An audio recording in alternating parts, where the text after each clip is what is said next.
ଆଜ୍ଞା ବିକାଶ ଅର୍ଥ କ'ଣ ଯେ?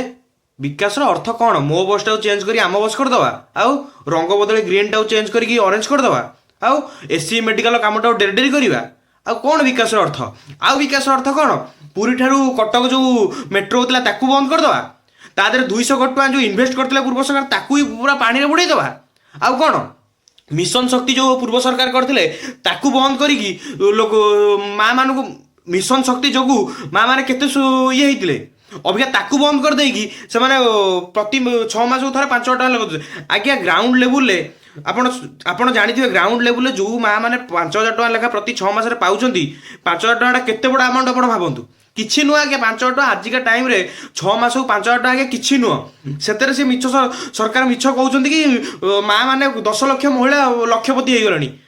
ଆଜ୍ଞା ଆପଣ ତ ମୂଳରୁ ଦେଇନାହାନ୍ତି 50,000 ଟଙ୍କା, ଲକ୍ଷପତି କ'ଣ ଅଛି 6 ମାସରେ କି ବିଜନେସ୍ ଏମିତି କରୁଛନ୍ତି ଯେଉଁ ଛେଳି ବେପାର କରିକି ସବୁ ଲକ୍ଷ ଲକ୍ଷପତି ହେଇଗଲେଣି ସବୁ। ଆଜ୍ଞା ବିକାଶ କରନ୍ତୁ, ଆପଣଙ୍କର ରୋଡ୍ ମ୍ୟାପ୍ ଥିବା ଦରକାର, କ'ଣ ଆପଣ କରିବେ 5 ବର୍ଷ ଭିତରେ ଆପଣଙ୍କର ଗୋଟେ ଭିଜନ ଥିବା ଦରକାର। ଆପଣଙ୍କ ଭିଜନ ନାହିଁ, କ'ଣ ଓଡ଼ିଶା ଡେଭଲପ୍ ଆପଣ କେମିତି କରିବେ?